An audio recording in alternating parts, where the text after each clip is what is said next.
La République des valeurs vous offre Prépa Bac 2021. Bonjour, chers élèves,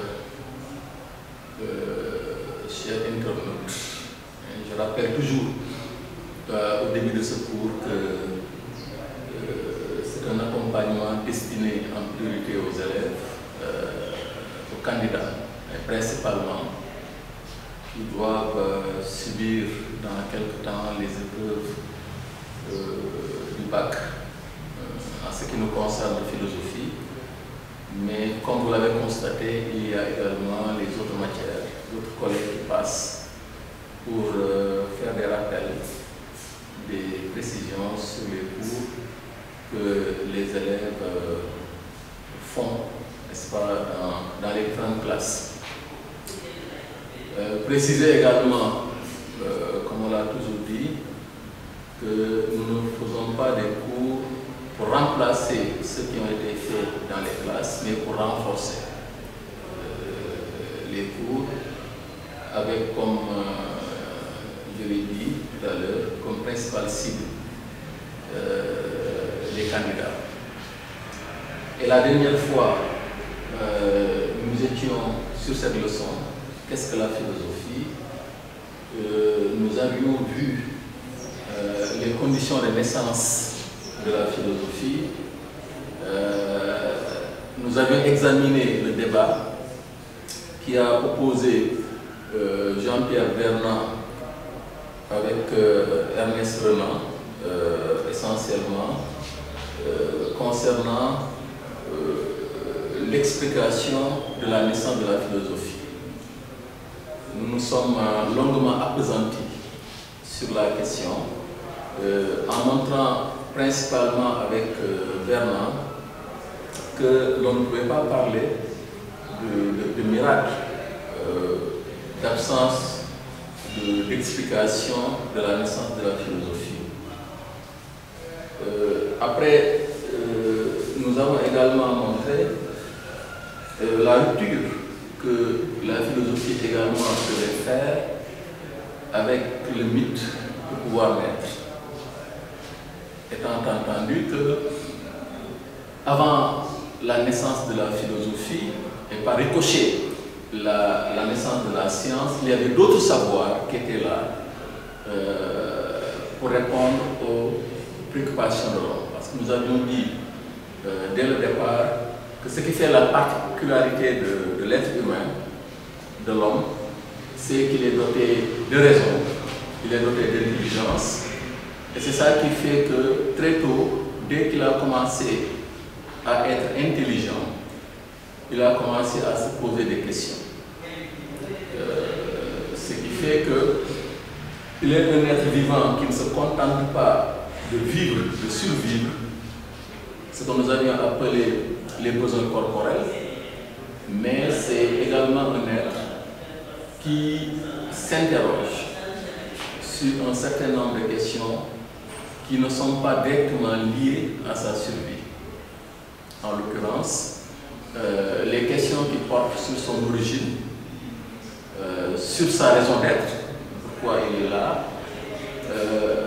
mais également sur ce qui va advenir de lui après sa vie.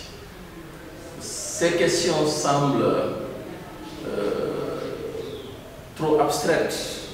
On dirait que peut-être les philosophes exagèrent les choses en disant que les hommes se posent ces questions-là, mais chacun peut constater qu'effectivement, il arrive dans la vie qu'on se pose des questions qui n'ont pas un lien direct avec des questions de survie, de nourriture, de boisson, d'ambition professionnelle, mais des questions qui sont métaphysiques. D'ailleurs, il y a une leçon, les grandes interrogations métaphysiques, qui portent sur ces questions-là et qui clôt la première partie du programme.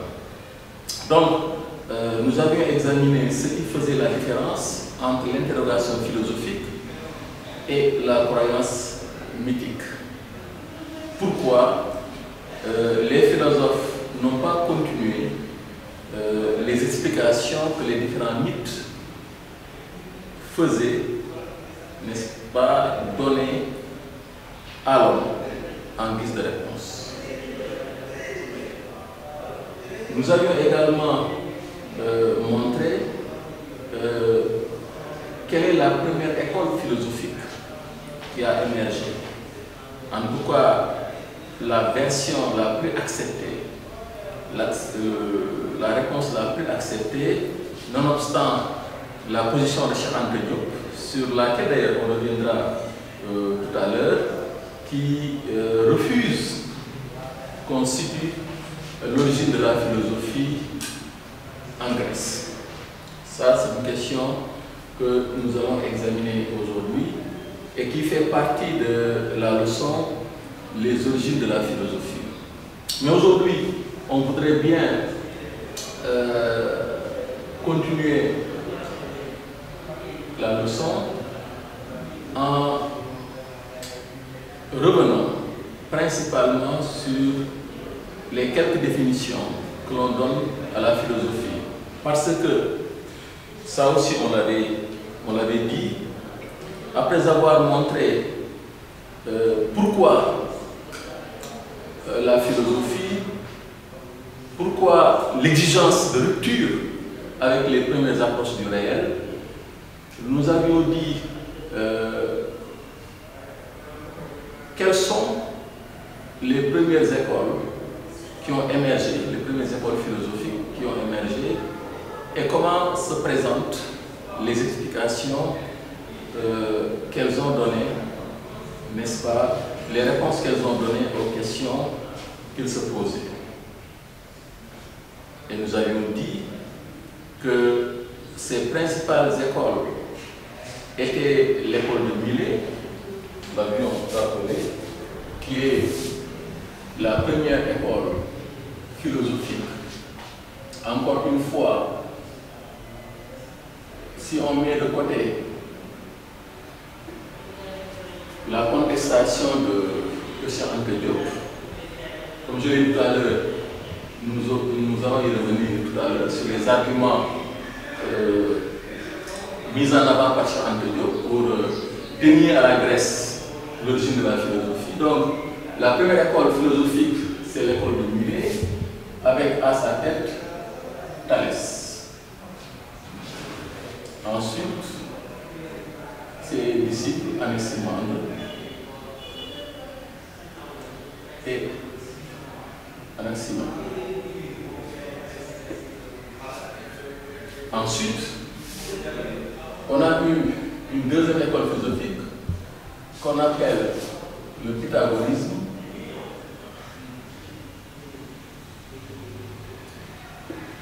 avec à sa tête Pythagore. On a eu également Héraclite d'Éphèse, qui n'a pas formé d'école qui était seule, mais également qui fait partie des présocratiques, des philosophes avant Socrate. Il y a également leur, on va dire, adversaire, parce qu'il y a des philosophes qui sont en contradiction avec la philosophie d'Héraclite. Il s'agit principalement de l'école d'Élène, justement, les Éléates, les partisans de cette école, on les appelle les Éléates, n'est-ce pas? Et cette école est composée essentiellement de 3 philosophes, avec le créateur de l'école, Xénophane,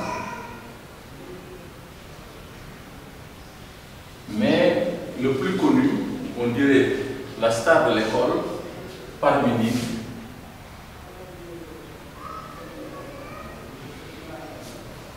Et également un troisième philosophe non moins célèbre, Zénon d'Hermée. Et ce sont ces 3 philosophes qu'on appelle les Éléates.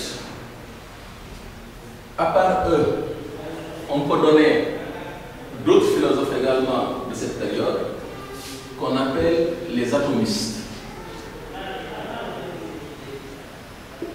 Les atomistes, hein, si on veut mettre l'atomisme, avec principalement deux philosophes, Démocrite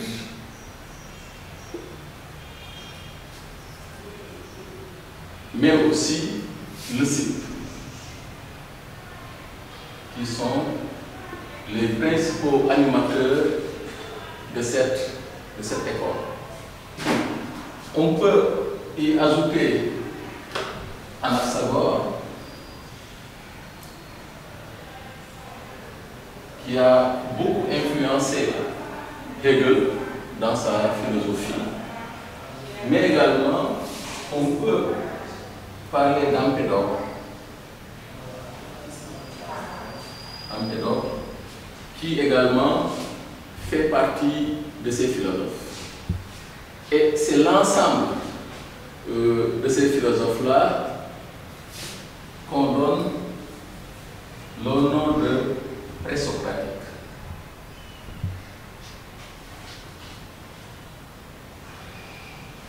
On les appelle les présocratiques, mais certains auteurs préfèrent les appeler les philosophes avant Socrate. Parce que pour eux, quand on dit présocratique, c'est comme si il y avait un lien entre ces philosophes-là et Socrate. Alors qu'en réalité, il y a une énorme différence entre ces philosophes et Socrate. Bien entendu, ils sont tous des philosophes, sauf que, comme on l'a montré, et c'est sur ça qu'on s'était quitté, je pense bien la dernière fois, ces philosophes, on les appelle les philosophes de la nature. Parce que ils ont apporté deux innovations majeures pour mériter le nom de premier philosophe. Donc, deux innovations majeures. La première innovation, c'est l'instauration de la raison. Donc, ici, l'instauration de la raison. Ici, l'instauration de la raison. Hein? Comme désormais, la norme à partir de laquelle se juge une vérité. Voilà. Alors qu'auparavant, avec les premières approches du réel, principalement le mythe, les savoirs étaient dogmatiques, imposés, et que la raison n'était pas centrale. N'était pas un critère décisif pour accepter une vérité. Mais à partir des présocratiques, la raison devient la norme, l'instrument principal qui valide, n'est-ce pas, les vérités. Donc la première innovation, c'est la centralité de la raison, désormais, dans l'explication des phénomènes de la nature, mais dans l'explication des choses de manière générale. Mais la deuxième innovation, très grande innovation, c'est maintenant la référence à la nature. La référence à la nature. C'est-à-dire,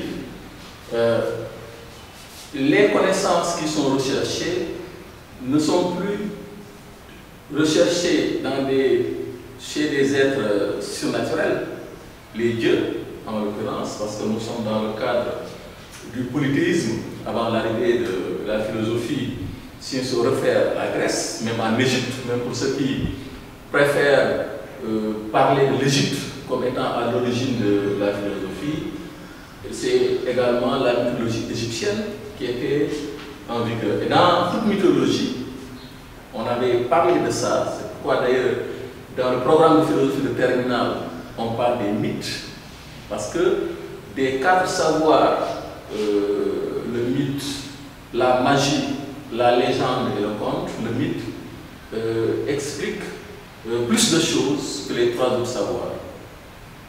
Voilà. Sauf que le mythe, comme je l'ai dit, renvoie à des êtres surnaturels. Le mythe également est dogmatique. Le mythe est sacré. Le mythe cherche à s'imposer, mais aussi pour adhérer à un mythe, on se base sur sa foi. Pourquoi? Parce que dans le mythe, il y a des symboles. On n'a pas affaire à des concepts qui exigent des validations, mais dans le mythe, on a des symboles, et si on suit la définition d'André Lalande qui dit que le symbole est un signe concret, renvoie à quelque chose d'abstrait, d'impossible à percevoir, ça veut dire que dans le mythe, on parle de choses qu'il est impossible de vérifier dans la réalité. C'est ce qui fait que le mythe n'est pas forcément compris, mais il est cru. C'est la croyance qui prime sur la compréhension. Je fais souvent le parallèle avec les religions monothéistes, en l'occurrence le judaïsme, le christianisme et l'islam. Les éléments distinctifs sont pratiquement les mêmes, même si ces religions refusent qu'on les considère comme des mythes. Mais ces religions également exigent la foi. Ces religions également posent des vérités dogmatiques. Ces religions également partent du postulat selon lequel l'homme, par sa raison, n'est pas en mesure de tout comprendre, n'est pas en mesure d'accéder à certaines vérités, et que c'est Dieu, par sa bienveillance, par sa bonté, sa miséricorde, qui envoie des personnes pour faire connaître la vérité. Voilà. Sauf que dans ces religions monothéistes-là, comme son nom l'indique, on parle d'un seul Dieu, alors que dans la mythologie, on parle de plusieurs dieux. Et j'avais également montré un peu pourquoi le polythéisme. Pourquoi plusieurs dieux avant le monothéisme? Parce que les premiers hommes étaient confrontés à plusieurs éléments de la nature qu'ils ne maîtrisaient pas. Voilà. Je dis souvent aux élèves, pour bien comprendre ce dont nous parlons, il faut se mettre à la place de ces premiers hommes. Il ne faut pas raisonner en homme moderne, sinon on ne comprend pas bien ce dont il s'agissait. Parce que pour ces premiers hommes-là, il y avait la peur, Vernant parle de stupeur, une grande peur vis-à-vis des phénomènes de la nature, comme surtout les catastrophes naturelles, comme les tremblements de terre, les volcans, les épidémies, les épizooties, des éléments de la nature qui débordent, comme des tsunamis, des inondations, un déchaînement des éléments de la nature que les premiers hommes ne comprenaient pas. Maintenant, et ça, les ethnologues sont plus ou moins d'accord sur ça, c'est pour essayer de maîtriser ces phénomènes de la nature que très tôt les hommes ont imaginé des êtres invisibles qui sont derrière chaque phénomène pour le contrôler. C'est ça qui explique un peu le polythéisme. Poly, c'est plusieurs. Théisme, théos, Dieu. Il y a un dieu de l'eau pour eux. Il y avait un dieu du vent, un dieu de la mer, un dieu de la guerre. Donc pour chaque phénomène, que ce soit un phénomène naturel ou social, ils avaient inventé un dieu pour que si l'on veuille contrôler ces phénomènes de la nature, on s'adresse à ce dieu-là.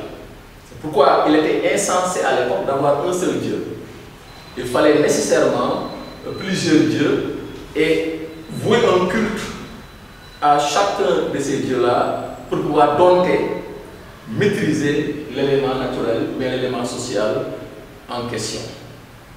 Et c'est cette rupture-là que les présocratiques vont faire pour l'essentiel. C'est vrai que la rupture n'a pas été aussi totale, ça aussi il faut qu'on le précise. Ils ne sont pas levés un beau jour pour jeter à la poubelle tous les dieux, progressif, net chez certains, mais moins net, plus timide chez d'autres. Mais il reste vrai que dans tous les cas, désormais, ce n'est plus le surnaturel, les dieux, qui sont les références, mais plutôt la nature. D'où le nom qu'on donnait à ces philosophes-là, je les rappelais la dernière fois, on les appelait les physiciens. Parce que le mot physicien français vient du grec physis, n'est-ce pas, qui signifie natura chez les Grecs, chez les Latins plutôt, ou nassis, hein, et qui signifie nature. On les appelait des physiciens ou même des physiologues.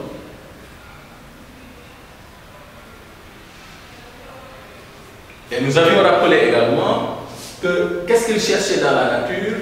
Ce qu'ils appelaient arché, n'est-ce pas? Un élément ou bien des éléments de la nature à partir desquels on peut expliquer tout ce qu'il existe, mais cette fois-ci de manière rationnelle. Par exemple, on l'avait dit, hein, quand Thalès dit c'est l'eau, hein, la grande innovation pour nous, bien entendu, on ne donne pas crédit à tout ce qu'ils ont dit. On voit qu'il y a aujourd'hui plusieurs erreurs, mais ce qui reste constant, c'est cette volonté de rupture, de s'en référer au naturel, au physique, à l'expérimentable, à la réalité, hein, et ne pas se référer à l'invisible, à l'incontrôlable. Donc, c'est ça qui fait que ces philosophes-là, on les appelle les premiers philosophes, pré-avant, philosophes avant Socrate. Maintenant, qu'est-ce que le nom Socrate vient faire là-dedans? Parce que c'est à partir de Socrate, bien entendu avec ce qu'on appelle les sophistes, sur lesquels aussi on aura l'occasion de revenir, que la philosophie va changer d'orientation. Parce que autant les présocratiques se sont basés sur la nature pour expliquer les choses, autant Socrate, à son arrivée, avec la rupture instaurée par les sophistes, va centrer le discours philosophique sur l'homme. C'est pourquoi j'avais dit qu'on peut schématiser globalement cette rupture, ce changement d'orientation en disant que dans un premier temps, on est parti de la cosmologie pour aller à l'anthropologie.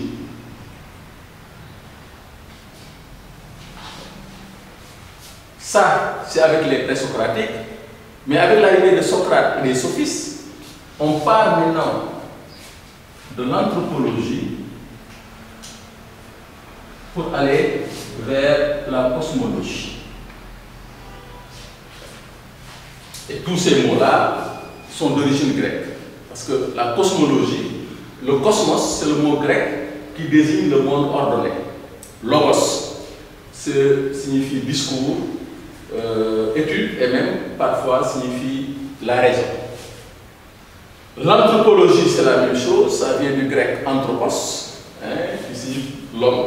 Le mot logos revient, okay, et là aussi, c'est l'étude de l'homme. Et ici, il y a un autre parallèle intéressant qu'on peut montrer, parce que autant on parle de cosmologie, anthropologie, ici, avec le mythe, nous avions parlé de cosmogonie et d'anthropogonie.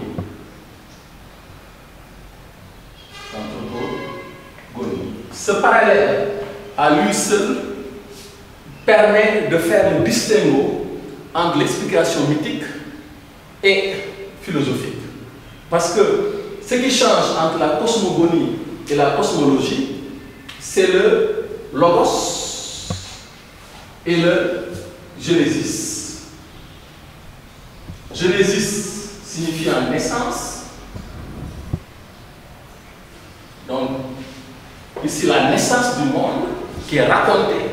C'est ça un mythe. Un mythe, c'est un récit, c'est une histoire qui est racontée, comme je l'avais dit, pour déterminer l'origine de quelque chose. Donc, quand on dit cosmogonie, c'est une histoire, c'est un récit, c'est une narration dont l'objectif est de raconter ce qui s'est passé dans un premier temps et qui explique tout ce qui existe aujourd'hui. Voilà. C'est pourquoi, ici, Paul Ricoeur, un philosophe français du nom de Paul Ricoeur, quand il explique la différence entre le mythe et la philosophie, il utilise le mot paradigme. Paradigme. C'est-à-dire, il dit, qu'est-ce que le mythe fait? Le mythe met sur pied un paradigme, c'est-à-dire un cadre explicatif qui permet d'expliquer tout ce qui existe aujourd'hui. Autrement dit, avec le paradigme, il nous dit qu'il y a deux temps. Il y a le temps historique et il y a le temps primordial. Et c'est le temps primordial qui constitue le paradigme, c'est-à-dire la référence du temps historique. Le temps historique, c'est quand on commence à dater les événements, quand on commence à pouvoir situer les événements, les phénomènes dans le temps, en donnant des dates. Alors que le temps primordial parle d'une époque qui est impossible à situer dans le temps. C'est pourquoi j'avais dit, quand on raconte une histoire mythique, on ne donne jamais de date. On dit toujours, il était une fois, il fut un temps, jadis, parce que le mythe nous dit que ce temps-là n'est pas situable. C'est le temps avant le temps. Et pour reprendre un terme de Mircea Eliade, également un auteur de référence dans le mythe, qui nous dit que le mythe, comme le soulignera d'ailleurs Paul Ricoeur, montre que le présent ne peut être compris que quand on se réfère au passé, ce qu'on appelle l'explication analogique. L'explication analogique. D'où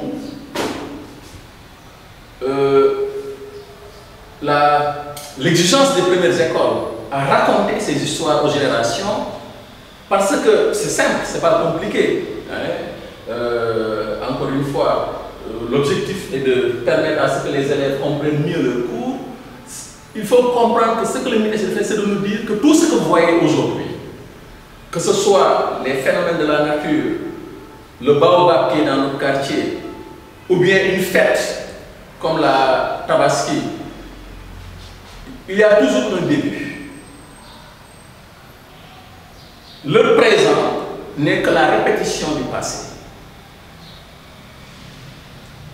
Si je prends l'exemple de la Tabaski chez les musulmans, bien entendu, en n'oubliant pas que ces religions refusent d'être considérées comme des mythes, mais c'est juste pour qu'on comprenne ce que je suis en train de dire ici. Quelqu'un qui demande mais pourquoi les musulmans fêtent la Tabaski, on lui dira, par exemple, peut-être, asseyez-vous, on vous raconte. On lui dit, il fut un temps, le prophète Abraham, que Dieu voulait éprouver, n'est-ce pas, a été amené à devoir égorger son fils. On lui raconte l'histoire et on lui dit, pour aller vite, qu'au dernier moment, il y a l'ange qui vient substituer l'enfant à un mouton. Le mouton qui prend la place de l'enfant. Et c'est ce que les musulmans commémorent chaque année. Reprennent ça. C'est pourquoi ce n'est pas n'importe quel animal qui est tué, mais c'est le mouton. Parce que c'est le mouton qui était concerné, bien entendu. Pour ceux qui connaissent le dogme musulman, si on n'a pas de mouton, on peut prendre un autre animal. Mais de préférence, c'est le mouton, parce que Abraham, le mouton qui a remplacé son fils, c'est l'animal qui a remplacé son fils, c'est un mouton. Donc, si on raconte à un jeune musulman cette histoire, il va se dire, ah, maintenant je comprends.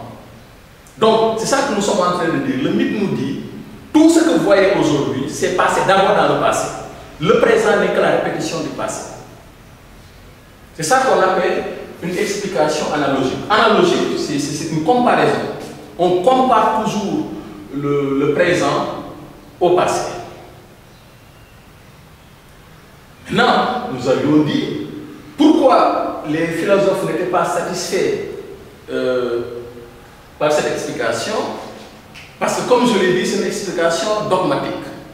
Dans dogmatique, il y a le mot dogme. Un dogme, c'est une affirmation ou une vérité qu'on ne doit pas remettre en cause, qu'on ne doit pas contester, qu'on doit accepter telle qu'elle. D'où, au lieu de parler de la raison, d'utiliser la raison, de se référer à la raison, on se réfère plutôt à la foi. On impose. Si vous faites partie de nous, les histoires fondatrices qui expliquent notre mode de vie, il faut y croire. On ne peut pas être un Bodiola, si je donne cet exemple, au village, si on conteste le récit des anciens. On risque de ne pas être accepté, d'être intégré dans la communauté. Même si vous ne comprenez pas, même si ça vous semble bizarre, même si vous n'êtes pas convaincu, on ne vous permet pas la contestation. Vous devez accepter, en quoi apparemment accepter ce qu'on vous a raconté. C'est pourquoi ici, on parle de cosmogonie, le récit sur l'origine du monde. Anthropogonie, le récit sur l'origine de l'homme. Et même la théogonie, le récit sur l'origine des dieux. Alors que, quand on parle d'anthropologie, cosmologie, le goni disparaît. Ici, il ne s'agit plus de raconter une naissance, il ne s'agit plus de raconter quelque chose qui s'est passé dans le passé, mais plutôt d'utiliser la raison, le logos, le discours rationnel pour expliquer de manière rationnelle, de manière convaincante, de manière argumentée, avec le souci de la preuve, ce pourquoi quelque chose est là. Si je donne un exemple, quand Thalès dit c'est l'eau, Thalès explique dans son raisonnement que parce que l'eau peut prendre plusieurs formes. Elle peut être gazeuse, c'est ça qui explique pourquoi l'air que nous respirons, voilà. L'eau également peut être liquide, et c'est ça qui explique tous les fleuves, tous les océans, tout ce qu'il y a comme eau dans le monde. Mais l'eau peut être également solide, la glace, et c'est cette solidité qui a donné les roches, les reliefs, les montagnes et tout. Et on voit que le raisonnement de Thalès est un raisonnement purement rationnel. Alors qu'avant, on disait que oui, c'est Zeus qui s'est bataillé, qui a combattu son père Cronos pour prendre le pouvoir et a distribué les ministères entre guillemets aux autres dieux qui chacun contrôle un phénomène de la nature, d'où le polythéisme. Et pour un jeune grec, cette histoire-là devait être acceptée telle qu'elle. Il n'y avait pas de contestation possible. Alors qu'ici, quand Thalès dit c'est l'eau et donne son raisonnement, Anaximandre, lui, va dire, il considère que ce qui est plus pertinent, c'est de parler de l'indéterminé ou de l'infini. Donc le débat s'installe. Quand Anaximène théorise, essaie d'expliquer les choses, il dit ce qu'il est plus pertinent comme Arché, c'est l'air.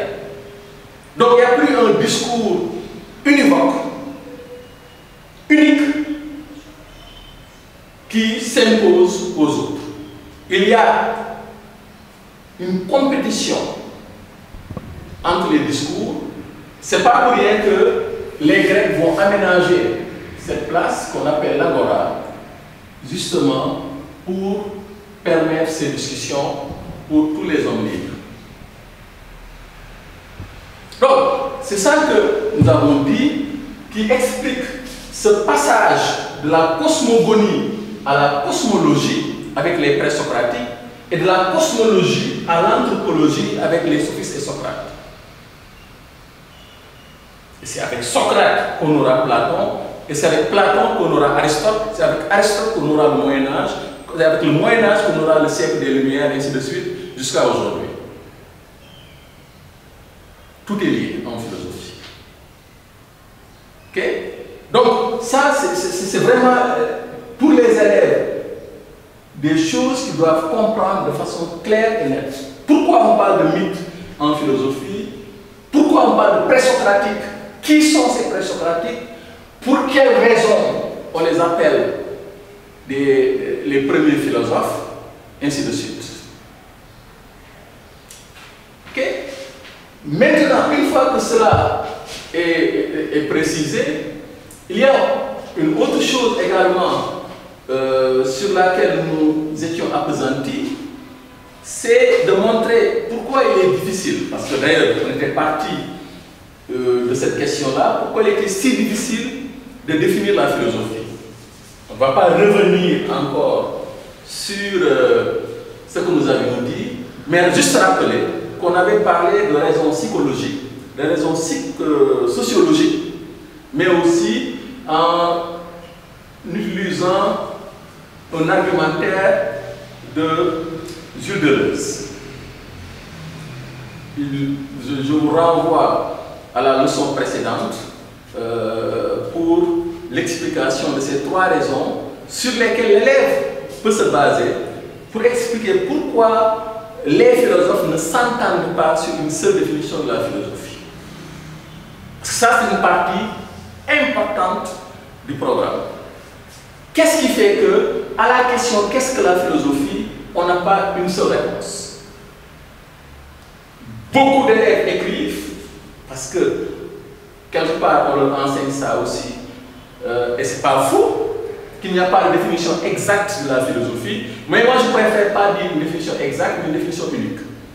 Parce que, quoi qu'on dise, il y a bien de bonnes définitions de la philosophie.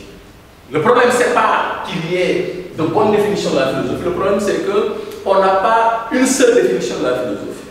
Et cette absence de définition unique de la philosophie rejaillit sur la pratique philosophique. Donc, s'il n'y a pas une seule définition de la philosophie, il n'y aura pas non plus une seule manière de philosopher. Alors que le fait qu'on ait une seule science, une seule mathématique, une seule physique, fait qu'on fait la physique de la même façon, par ricochet. La même façon qu'on fasse les mêmes mathématiques, qu'on ait une même façon de définir les mathématiques, fait que également on fait les mathématiques de la même façon. Donc, le fait de dire qu'on ne peut pas avoir une seule définition de la philosophie, c'est pas une question théorique, abstraite, philosophique qui n'a aucun sens, mais ça permet de comprendre pourquoi la philosophie est multiple. Alors que la science est réputée ne pas être multiple.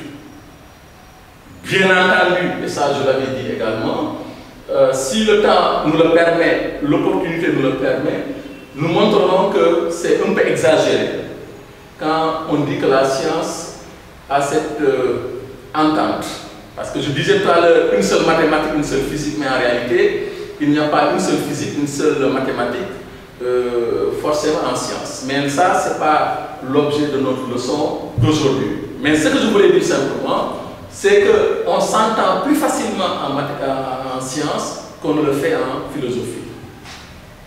Et ça, on le dit aux élèves, ce n'est pas une raison pour discréditer le discours philosophique. Beaucoup de collègues donnent cette phrase de Valéry, Paul Valéry, qui dit la philosophie est un vain bavardage. Souvent, si on a un sujet qui porte sur le discrédit de la philosophie, on fait référence souvent à cette phrase de Valéry.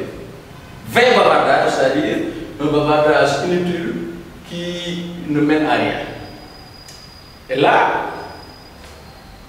de la part d'un candidat, d'un élève qui a fait la terminale, on attend de lui qu'il puisse l'expliquer correctement, en montrant que s'il le dit, c'est parce qu'il dénonce cette propension des philosophes à ne pas s'entendre, à ne pas tomber d'accord les uns avec les autres, à discuter de tout.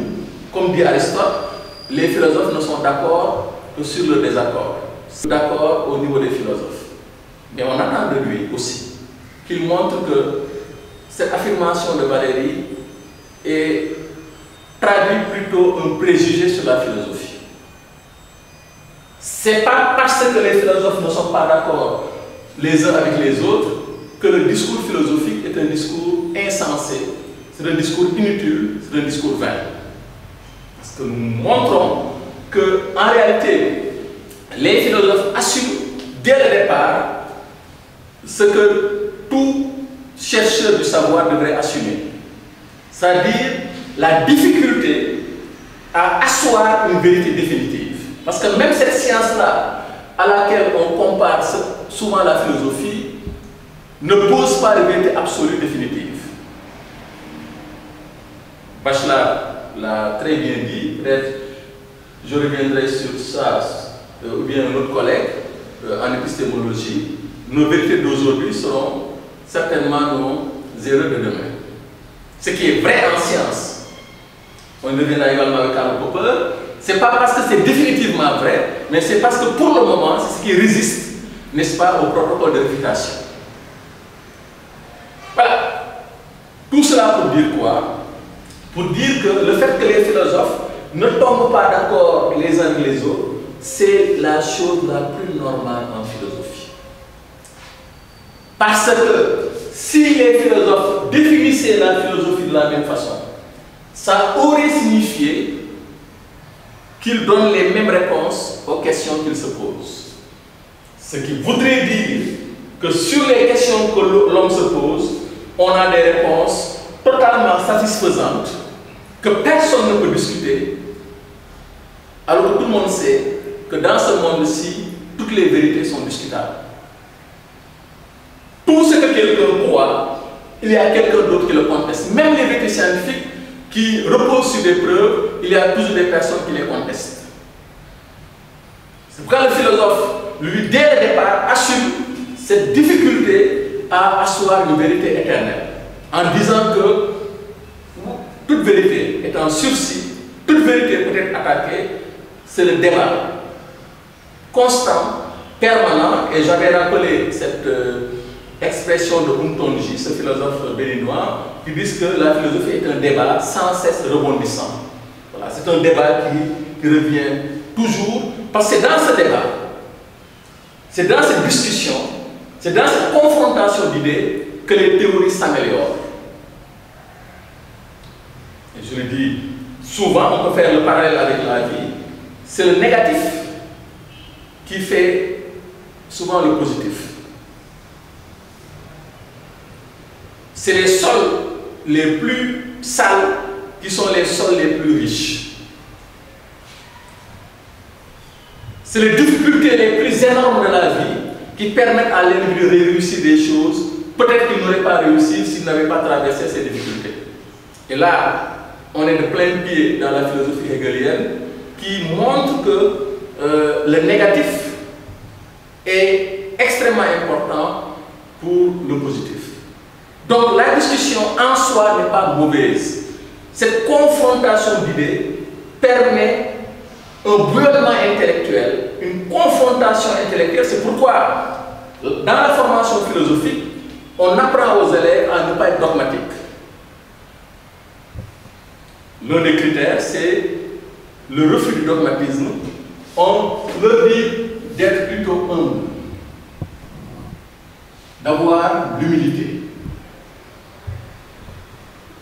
d'avoir un esprit ouvert, d'être modeste. Parce que quel que soit ce qu'on sait, de ne jamais penser qu'on est le seul à avoir raison. C'est l'humilité, c'est la modestie devant le savoir, c'est l'ouverture envers l'autre, parce que c'est en étant ouvert à l'autre qu'on puisse apprendre, qu'on peut apprendre de l'autre, qu'on peut s'enrichir. L'univocité, le dogmatisme a pour corrélat souvent la pauvreté. C'est pourquoi la philosophie, justement, contrairement à ces pensées dogmatiques, se veut une discipline ouverte, dynamique, vivante, où il y a une confrontation permanente C'est pourquoi les théories s'entrechoquent. Et ceux qui ne connaissent pas la philosophie pensent que vraiment les philosophes, comme dit, c'est une référence que les élèves peuvent utiliser dans leur réflexion, dans le Gorgias de Platon, un livre écrit par Platon. Il y a un personnage célèbre dans la philosophie, Calliclès. De la même façon, tout à l'heure, qu'on parlait de Paul Valéry, qui parlait de bavardage inutile, Calliclès dit que quand un philosophe, il peut comprendre à la limite qu'un enfant philosophe, mais qu'un adulte se mette à philosopher, pour lui on devrait le fouetter. Parce que dans la vie, il y a des choses beaucoup plus importantes que de s'adonner à une activité philosophique. Et Socrate n'a pas manqué, dans le même dialogue, de lui montrer qu'il y a un grand malentendu. Parce que si on considère que ce qui est important dans la vie, c'est comment gagner beaucoup d'argent et comment être célèbre en un mot, satisfaire ses désirs, Socrate va dire à Calliclès qu'en réalité, si c'est ça la vie, on ne pourra jamais être heureux.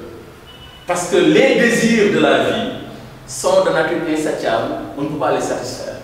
Quelqu'un qui pense que c'est le matériel qui fait la vie risque de passer toute sa vie à courir derrière le matériel, parce que la nature du désir est qu'on ne peut pas le satisfaire définitivement. Donc Jacques Lacan d'ailleurs l'a bien montré, ce n'est pas l'objet qui est désiré en tant que tel, mais c'est le désir même qui est désiré. L'homme ne sait même pas ce qu'il désire. On a beau désirer, je donne souvent l'exemple des élèves des portables, on peut avoir le portable dernier cri, le smartphone dernier cri, l'iPhone dernier cri, mais quelques semaines après, on commence à penser au nouveau qui vient de sortir. L'homme est un être qui désire en permanence la nouveauté. Il n'est jamais définitivement satisfait. C'est pourquoi Socrate dit la seule manière de rompre avec cette course interminable, effrénée derrière le désir, ou bien plus le désir, c'est de renoncer au corps et de plutôt porter l'accent sur l'esprit de la raison. C'est pourquoi la philosophie socrato-platonicienne est une philosophie de dénonciation du corps, du désir du corps. Le corps est le tombeau de l'âme. Le corps est la prison de l'âme. Si on veut aller loin, on doit éviter, n'est-ce pas, d'être l'esclave de ses désirs. Et ça me fait penser à cette phrase extraordinaire de Pierre Hadot qui dit que les philosophies hellénistiques, c'est des thérapies des passions. C'est-à-dire que c'est les philosophies qui apprennent à l'homme à gérer, à contrôler, à ne pas être, à soigner leur passion. Parce que quelqu'un qui est l'esclave de ses passions, de ses désirs, c'est quelqu'un qui vit une vie animale. Ces besoins corporels dont nous parlions tout à l'heure, il n'a pas le temps de consacrer sa vie à des choses beaucoup plus élevées, beaucoup plus dignes de ce que Albert Jacquard appelle l'humanitude. L'humanitude.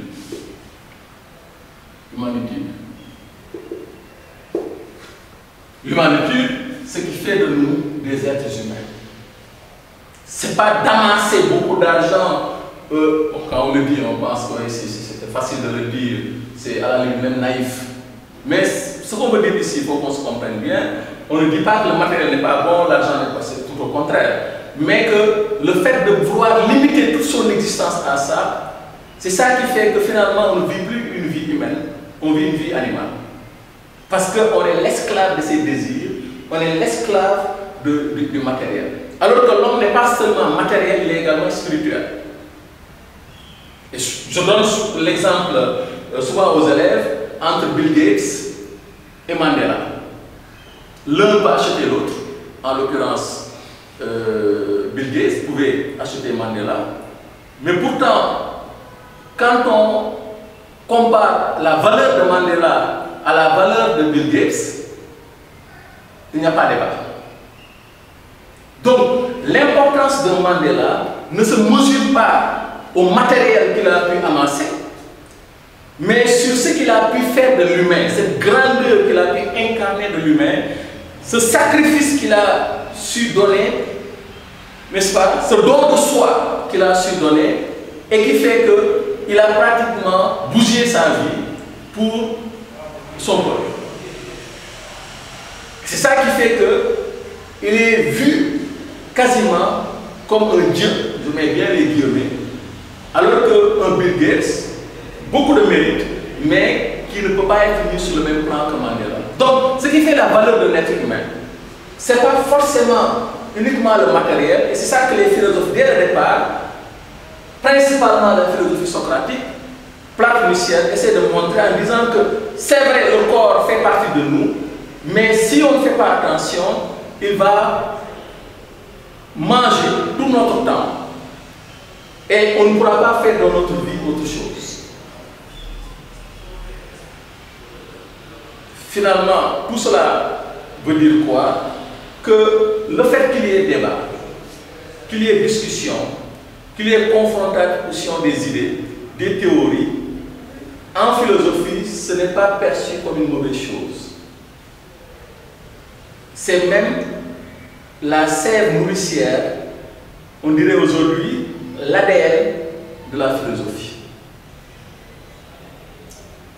Et quand on forme les élèves, c'est les former dans cette contestation, cette subversion, cet esprit critique, et non de critique, comme on le précise, que l'être humain doit utiliser son esprit et non pas y renoncer pour être l'objet ou bien être manipulé par qui que ce soit. De la même façon que nous avons des yeux pour regarder, nous avons un cerveau pour penser. C'est comme quelqu'un qui a ses yeux, qui dit « je n'utilise pas mes yeux, je préfère utiliser les yeux de quelqu'un d'autre ». Quelqu'un qui renonce à sa raison, quelqu'un qui renonce à son esprit critique, il devient un conformiste.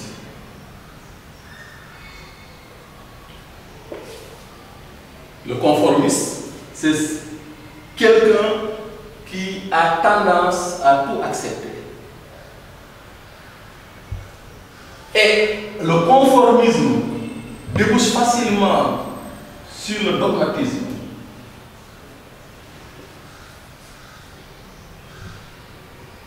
Et si on ne fait pas attention, le dogmatisme peut déboucher sur le fanatisme. Le fanatisme étant une croyance aveugle qui ne laisse plus aucune place à l'esprit critique. Et un excès de fanatisme peut déboucher sur le terrorisme.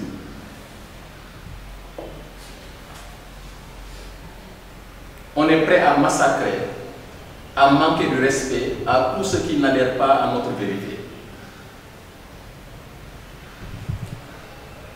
Donc rien n'est le fait du hasard. Et c'est cela que la philosophie essaie d'éviter à l'homme en lui disant: vous pouvez croire à des vérités, vous pouvez accepter des vérités, mais ne renoncez jamais à votre esprit critique. En toutes circonstances dans la vie, en tout lieu dans la vie, il faut toujours garder en éveil son esprit, réfléchir à ce que l'on fait, avant de donner son accord, son consentement sur quelque chose, toujours là, prendre la peine, le temps de peser le pour et le contre. Sinon, vivre en société, c'est presque vivre dans une sorte de mare où il y a des crocodiles. Si on se laisse utiliser, on va être instrumentalisé facilement. On va être manipulé facilement. On peut vous faire perdre votre vie en vous faisant croire à des choses qui qui n'existe pas au fond.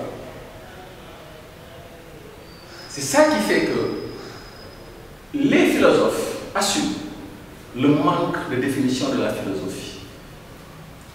Et je dirais même assument, mais sont contents. Parce que l'absence d'une définition unique de la philosophie permet à la philosophie de continuer à respirer et à vivre. Parce que c'est cela qui permet de maintenir le dynamisme de la philosophie.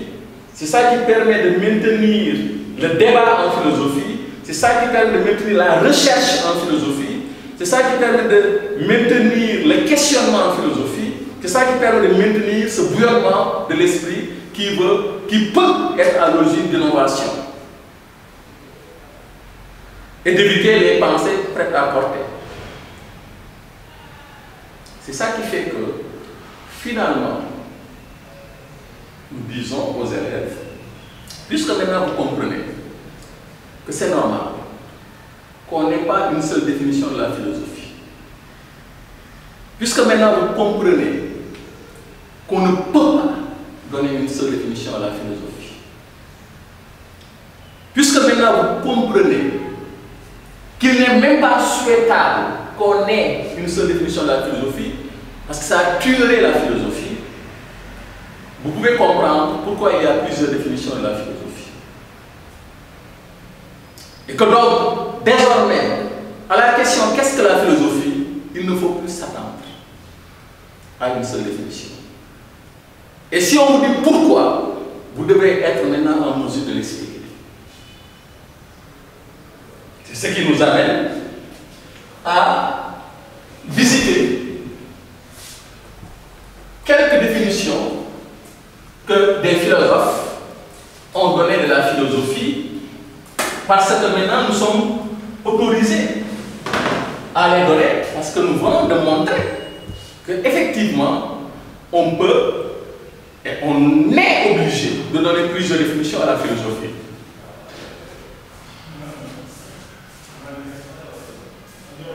C'est pourquoi on va donner les 3 définitions les plus célèbres de la philosophie. Il y en a une pléthore, comme nous n'avons pas cessé de le dire depuis tout à l'heure. La première définition qu'on donne à la philosophie, et que tout élève de philosophie en terminale a certainement vu, c'est la définition qu'on prête à Pythagore, à savoir la philosophie comme amour de la sagesse.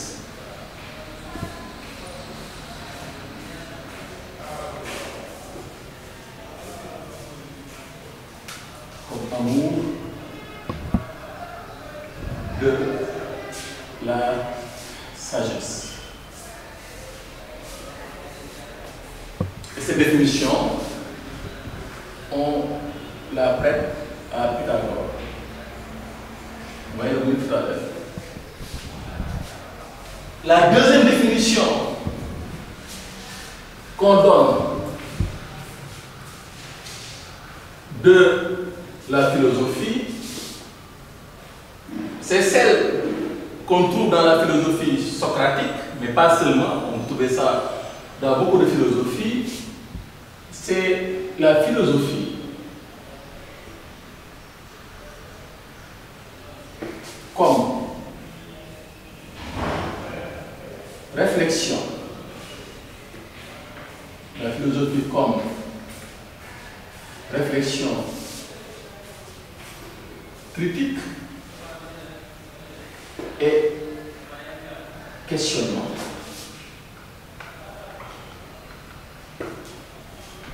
Ça aussi, c'est une définition très connue de la philosophie. Et la troisième définition très célèbre qui est donnée, c'est celle d'Aristote. Celle d'Aristote qui dit, qui parle de la philosophie comme savoir Voilà 3 définitions, en tout cas les 3 définitions les plus célèbres de la philosophie. Comme je l'ai dit, la première on la prête à Pythagore, la deuxième on peut la trouver dans la philosophie socratique, et la troisième, n'est-ce pas, c'est carrément la définition aristotélicienne, la définition d'Aristote. Maintenant,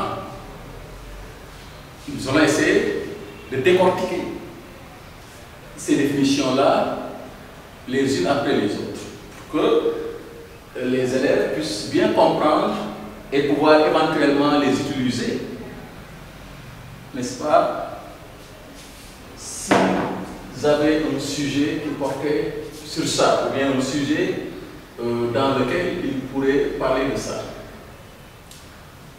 Ici, je l'ai un peu brossé lors du dernier cours, quand Pythagore, en tout cas de l'avis de beaucoup, dit que la philosophie est l'amour de la sagesse, il y a 2 façons d'expliquer cette définition.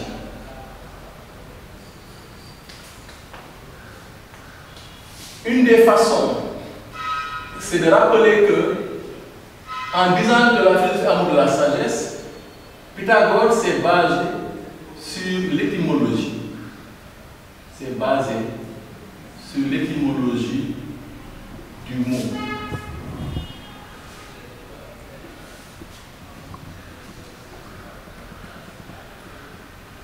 Nous allons y revenir tout à l'heure. La deuxième façon de l'expliquer, c'est de revenir sur le contexte historique dans lequel cette définition a été donnée. Pourquoi Pythagore dit la philosophie, bien le philosophe, c'est celui qui est amoureux de la sagesse. Ici, l'élève doit bien comprendre de quel amour parle-t-on. L'élève doit bien comprendre de quelle sagesse parle-t-on.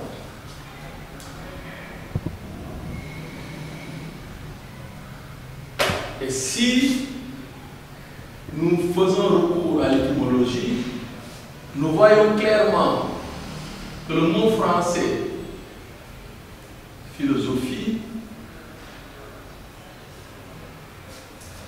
correspond au mot grec philosophia.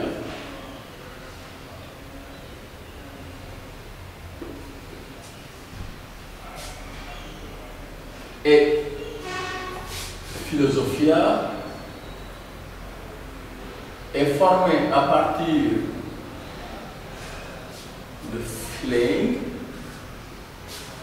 et de sophia.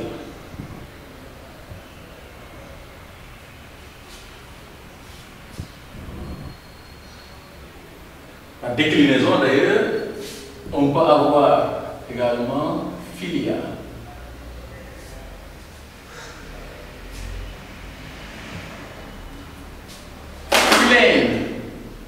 Signifie, justement, c'est le mot grec qui signifie amour. Philia est le mot qui signifie amitié.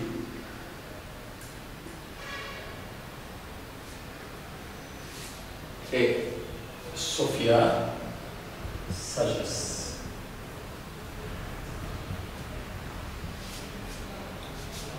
Et là, on voit clairement à partir de ces étymologies qu'on peut avoir 2 définitions de la philosophie. La philosophie comme amour de la sagesse, ou bien la philosophie comme amitié à la sagesse. Le philosophe comme amoureux de la sagesse, ou bien le philosophe comme ami de la sagesse. Amoureux, ici, on va y revenir tout à l'heure. Le sens de amour, le sens de sagesse. Mais on explique très rapidement amitié. Parce que c'est une définition que l'on ne donne pas toujours. C'est Socrate qui dit que pour être philosophe, il faut en avoir la philia, l'amitié, l'affection. Parce que, et ça je le dis aux élèves, si on n'a pas cette philia, cet attachement à la philosophie, on risque de ne pas aller très loin. Parce que la philosophie, au départ, semble être une pensée rébarbative, semble être une pensée impénétrable, semble être une pensée incompréhensible. Et tous ceux qui ont lu un premier livre de philosophie ont vu ce que je suis en train de dire. Quand on lit pour la première fois un texte de philosophie, un livre de philosophie, généralement, on est embarrassé, pour ne pas dire découragé, et pourquoi même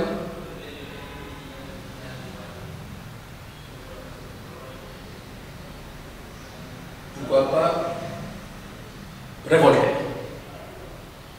Parce que on se dit, mais qu'est-ce que celui-là dit? C'est compliqué. Surtout pour un élève qui vient de faire la terminale pour la première fois, ou bien qui reprend la terminale, dans tous les cas, très rapidement il est bloqué dans sa compréhension. Les livres de philosophie, ce n'est pas toujours des romans faciles à lire et à comprendre seuls. C'est pourquoi, et c'est là tout le sens du mot philia, celui qui ne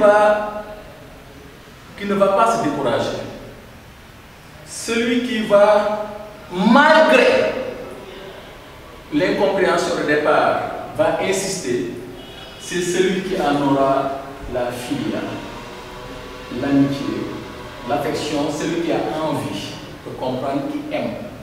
De ce point de vue-là, la philosophie. C'est lui qui va s'entêter. Quand je dis aux élèves, pour faire de la philosophie, il faut être têtu. Il faut être têtu. Qu'est-ce que j'appelle ici têtu?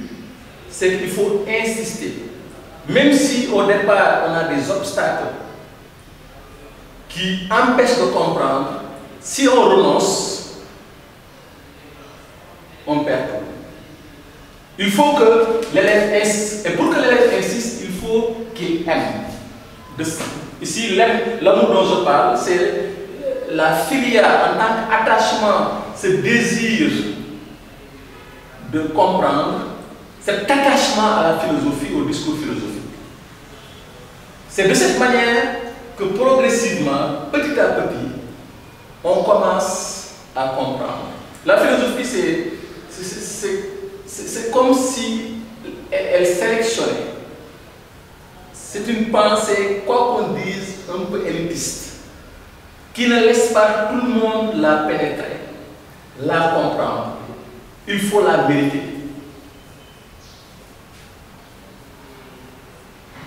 Pourquoi Socrate dit, le philosophe, c'est quelqu'un qui est ami à la sagesse. Mais si nous revenons à la première définition qui est la plus connue des élèves. La philosophie comme amour de la sagesse. Il y a un texte qui permet très facilement de comprendre ici ce que Pythagore appelle amour. C'est le texte du banquet de Platon. Le banquet, c'est un livre écrit par le philosophe Platon. Et dont le thème, en tout cas le banquet de Platon, parce que les banquets portent sur des thèmes différents, mais le banquet écrit ici par Platon a porté sur l'amour.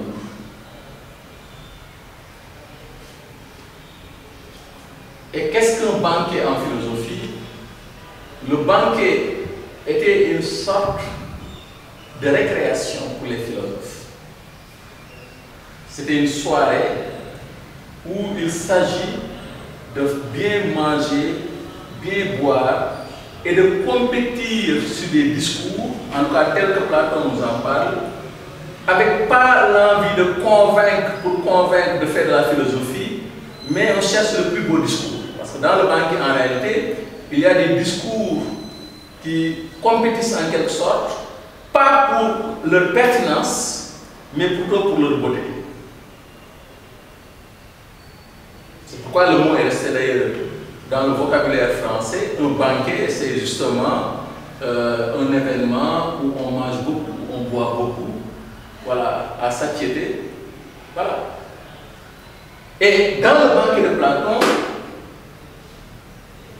Platon nous dit le dieu de l'amour,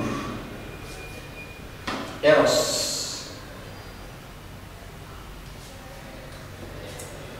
qui est un démon, justement, un daimon, si nous utilisons le mot grec. Parce que dans la mythologie grecque, je l'ai dit la dernière fois, c'est vrai, pour naître, la philosophie a rompu avec le mythe, mais Platon se sert du mythe comme moyen pédagogique pour faire comprendre plus facilement les choses. Pourquoi ici, pour anticiper sur les questions, on parle de mythe chez Platon. Ce n'est pas le seul mythe d'ailleurs dont fait référence Platon dans son œuvre. Un démon, c'est un demi-dieu. Autrement dit, dans la mythologie grecque, les dieux ne créent pas.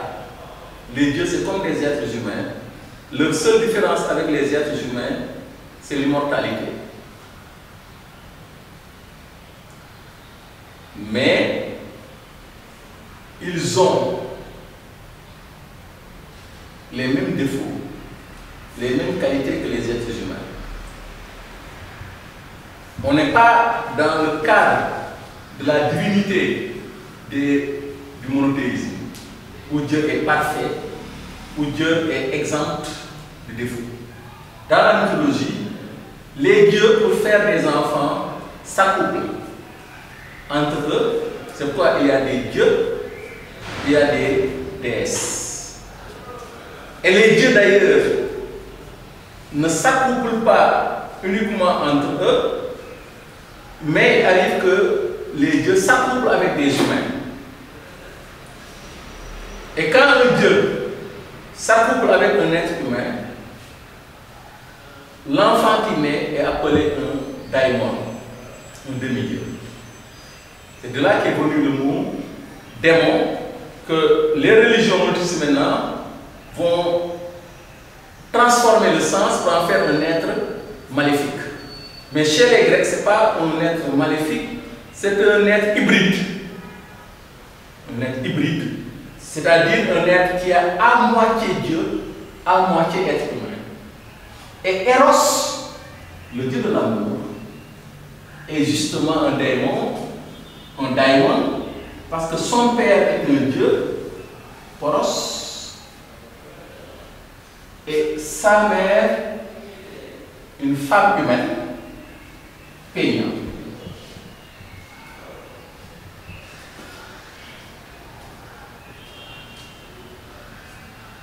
Et comme généralement un dieu doit être, Poros est immortel.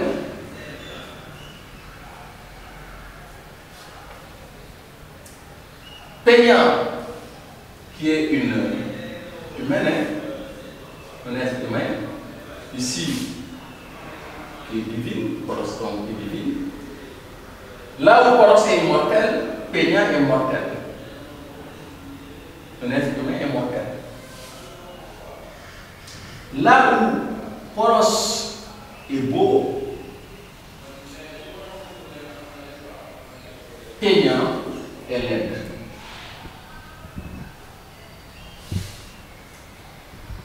Là où Poros est opulent, riche, immensément riche, Peignant est indigent. L'indigence étant l'extrême pauvreté. Pourquoi je rappelle aux élèves que quand vous entendez parler de certificat d'indigence, on le demande à quelqu'un qui n'a pas les moyens de payer, par exemple à l'hôpital, une facture. Si quelqu'un est admis à l'hôpital, on lui fait une facture qu'il ne peut pas payer, le service social de l'hôpital lui demande un certificat d'indigence. C'est-à-dire qu'il lui permet de prouver qu'il est dans une situation de dénouement qui l'empêche d'honorer sa facture. Donc l'indigence, c'est l'extrême pauvreté. Mais également, et c'est ça qui nous intéresse particulièrement dans cette leçon, Poros est savant, comme le Dieu doit l'être. Alors qu'un être humain, par définition, est ignorant.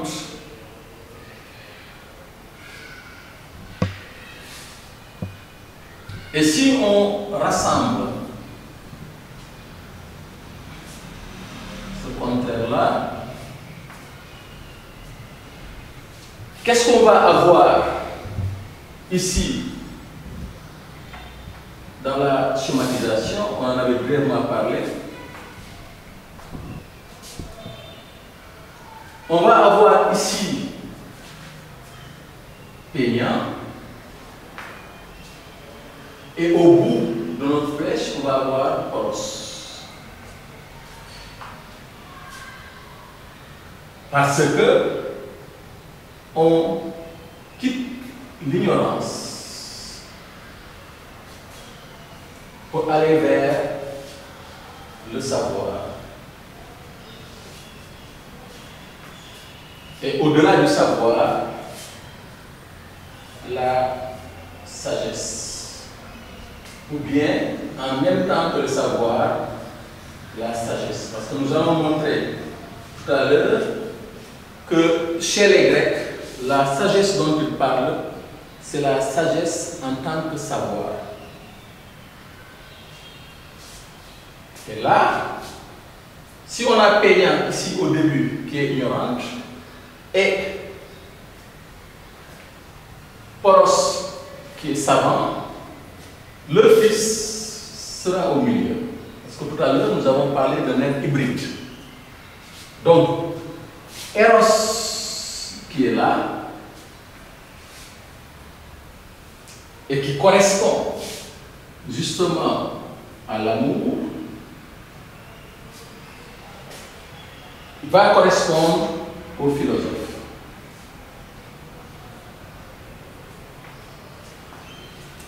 C'est ce qui fait dire que le philosophe n'est ni un ignorant, parce qu'il a dépassé l'ignorant. Le philosophe n'est ni un savant, parce qu'il n'a pas encore atteint le savoir. Mais là aussi, il y a une précision à faire, parce que, et ça tout élève de philosophie l'a entendu, et même ceux qui n'ont pas fait de la philosophie, cette phrase célèbre de Socrate, ce que je sais, c'est que je ne sais rien. Je viens prendre l'autre beaucoup plus connu, tout ce que je sais, c'est que je ne sais rien. Comment nous pouvons dire avec Socrate, je sais c'est que je ne sais rien, et parler de différence entre le philosophe et l'ignorant. Il y a ici une nécessité, une exigence d'explication. Si l'on dit que le philosophe n'est pas un ignorant, c'est qu'il y a deux types d'ignorance en réalité. Il y a l'ignorance qui fait que l'individu ne sait pas, mais non seulement il ne sait pas, mais il pense qu'il sait. Donc, il est en quelque sorte dans une double ignorance. Comme dit Socrate, il n'a pas la science de son ignorance. Il ne sait pas qu'il ne sait pas. Et la plus grande ignorance, c'est quand on pense qu'on sait, alors qu'en réalité, on ne sait pas. C'est pourquoi cet ignorant-là, qui peut parfois et très souvent correspondre à l'homme du sens commun, c'est quelqu'un qui dort dans un dogmatisme. Comme je l'ai dit tout à l'heure, au-delà du dogmatisme, dans un certain fanatisme. Parce qu'il est convaincu qu'il sait. Alors que l'individu, tant qu'il pense qu'il sait, il ne peut pas s'enrichir d'autres savoirs. Parce qu'il est dans une sorte de bulle, dans sa bulle, et il est incapable de voir autre chose. C'est pourquoi, dans la vie, il y a des personnes avec qui on ne peut pas débattre. Ils ne vous écoutent pas en réalité. Parce qu'ils croient à ce qu'ils croient déjà. Ils semblent vous écouter, mais ils ne vous écoutent pas. Vous ne pouvez pas les convaincre parce qu'ils ne sont pas dans une attitude d'ouverture pour accepter autre chose.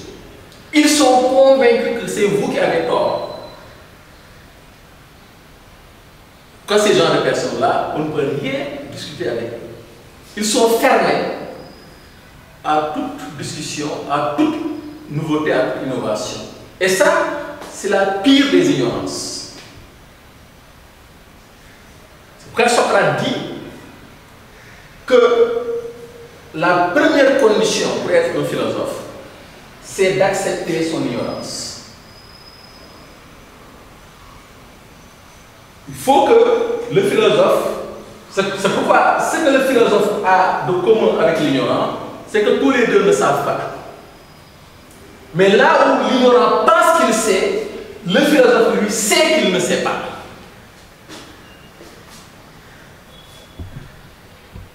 C'est pourquoi le philosophe a avancé ici sur la route du savoir. Il a quitté l'ignorance ordinaire pour aller vers le savoir. C'est pourquoi le philosophe n'est pas ici. Et c'est tout le sens de la phrase de Socrate quand il dit « Tout ce que je sais, c'est que je ne sais rien ». En tout cas, il y a quelque chose que je sais, c'est que je ne sais pas. C'est pourquoi l'oracle de Delphes, quand Charéphon lui demande « Est-ce qu'il y a un homme plus sage que Socrate dans toute la Grèce ?» Elle dit non. Pourquoi? Parce que Socrate est quasiment le seul à accepter son ignorance, à être dans cette humilité fondamentale qui fait le philosophe. C'est pourquoi, parmi les définitions de la sagesse, il y a cette définition socratique de la sagesse qui consiste à dire que le sage, c'est celui qui est conscient de son ignorance. Mais pourtant, nous avons dit pourquoi le philosophe n'est pas un ignorant, autant il faut qu'on dise également pourquoi le philosophe n'est pas un savant. Pourquoi le philosophe n'est pas au niveau de Coros. Et Pythagore le dit très bien, les dieux ne philosophent pas, parce qu'ils savent. C'est pourquoi, au fond, dans la vie, il n'y a que deux possibilités qui nous restent. Soit on est philosophe, soit on est ignorant. Et ici, il faut entendre par philosophe un sens beaucoup plus général.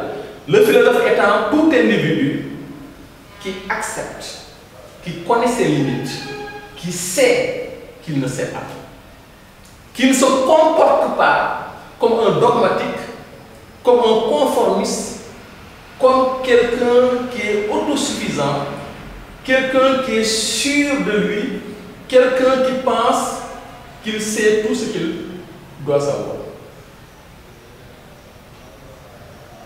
C'est pourquoi, quelle que soit la culture d'un philosophe, quelle que soit la profondeur des connaissances du philosophe, il reste humble. Encore une fois, Socrate est un bon exemple, parce que quand Socrate dit tout ce que je sais, c'est que je ne sais rien, ou bien ce que je sais, c'est que je ne sais rien, celui qui a lu les œuvres de Platon verra que Socrate est quelqu'un qui est cultivé.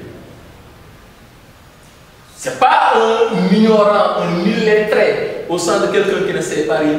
Mais ce qu'il veut dire simplement, c'est que ce qu'il sait n'est rien comparé à ce qu'il ne sait pas. C'est cette humilité dont nous parlons. Et c'est ça qui fait que le philosophe est au milieu, et entre l'ignorance et le savoir, parce que comme le dit Jaspers, le philosophe est en route. Il est en route. C'est un pèlerin. Il est sur le chemin de la connaissance. C'est pourquoi la philosophie s'installe sur la recherche. Quel que soit ce qu'on sait,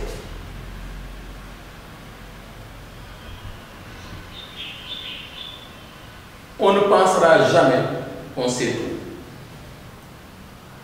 Dès qu'on le fait, on tombe dans un dogmatisme. Le Pythagore dit le philosophe est amoureux. Ici, amoureux signifie le philosophe est quelqu'un qui va vers. Comme l'amoureux, et c'est ça le dieu Eros, il est tantôt heureux, tantôt malheureux. Voilà, c'est un sentiment instable, l'amour. Autant il peut donner le plus grand bonheur, autant il peut donner les plus grands chagrins, les plus grands malheurs. Et les Grecs expliquaient justement cette ambivalence de Eros par cette attitude justement qui consiste à ne pas être ni un ignorant, ni un savant. Parce que c'est un démon, il n'est ni pauvre, ni riche, il est entre les deux. Il est entre les deux. Okay? Donc, ce qu'il faut retenir ici dans un premier temps, quand Pythagore dit le philosophe est amoureux, il veut dire que le philosophe ne se considère pas comme un sage. Le sage étant, on va y revenir tout à l'heure, celui qui sait. Et pour Pythagore, il n'y a que Dieu. Si on utilise un langage actuel, il n'y a que Dieu qui sait. Mais l'homme ne peut que tendre, aller vers le savoir. On va revenir tout à l'heure. Hein? On suspend, mais on continue. 2 minutes. Voilà. Donc, le technicien me demande de continuer pour 2 minutes. On vient de comprendre l'utilisation du mot amour dans la définition de Pythagore. Et on raconte. Et cette histoire, je l'ai trouvée chez Pierre Aubin, qui dit Pythagore a donné cette définition quand il a été dans une ville qu'on appelle Fluente, où il y avait un souverain, un dirigeant, un tyran du nom de Léon. C'est lui qui lui avait posé la question: quel est ton métier? Quelle est ta profession? Et pour la première fois, Pythagore lui dit: je suis philosophe. Mais Léon lui dit: qu'est-ce qu'un philosophe? C'est là où on revient à ce que nous avons dit tout à l'heure. Il explique qu'un philosophe, ce n'est pas quelqu'un qui est sage, mais c'est celui qui tend vers la sagesse. Et par la sagesse, qu'est-ce qu'il entend? Celui qui ne sait pas encore, celui qui veut savoir, celui qui est sur la route du savoir, celui qui a envie de savoir, celui qui chemine vers le savoir. Pourquoi? Parce qu'il est un être humain, il n'est pas un Dieu.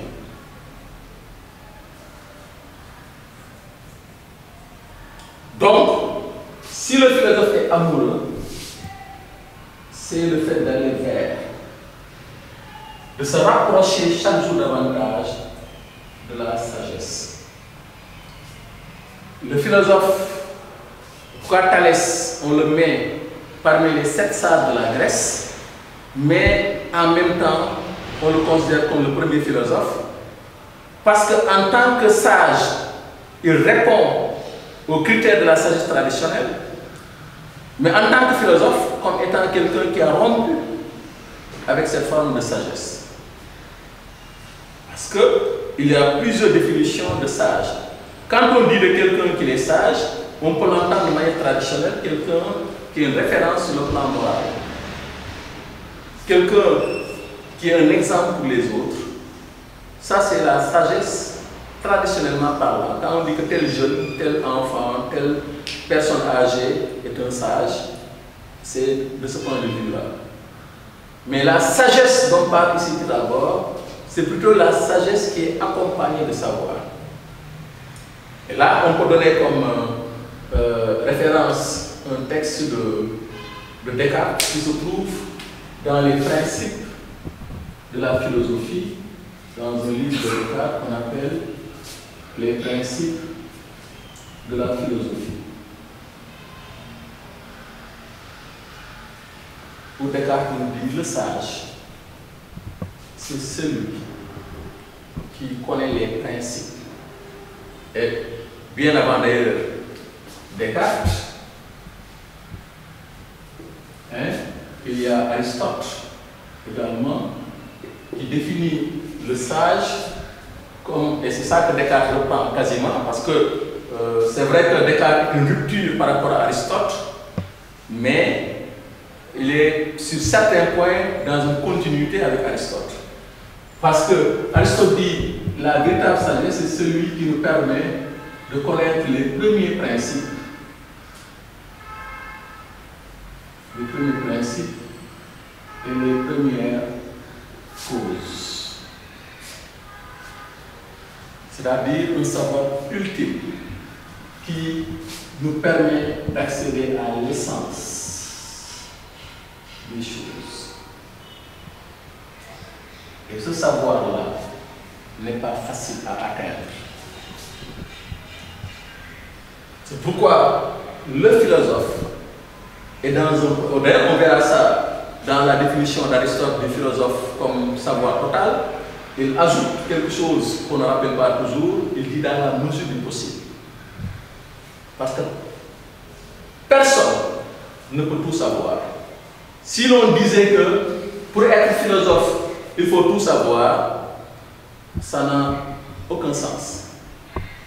Parce que objectivement, personne ne peut tout savoir, sinon on deviendrait un Dieu. Voilà. Donc on va cette fois-ci suspendre et revenir dans quelques minutes.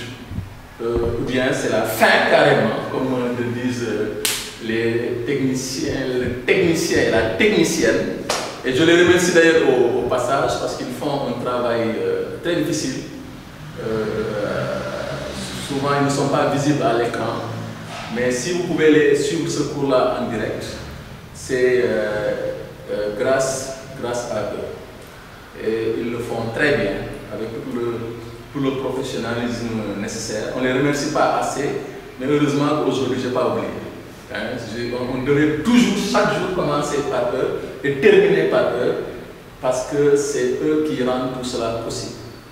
Alors, encore une fois, merci pour votre expertise et votre compétence. N'est-ce pas? Voilà. Donc on se donne rendez-vous la première fois pour, n'est-ce pas, continuer dans la même réflexion et toujours dans la perspective d'accompagner les candidats, mais aussi de susciter la réflexion chez d'autres personnes qui aiment la philosophie ou bien qui s'intéressent à la réflexion philosophique. Donc je vous remercie et vous donne rendez-vous la prochaine fois. Merci.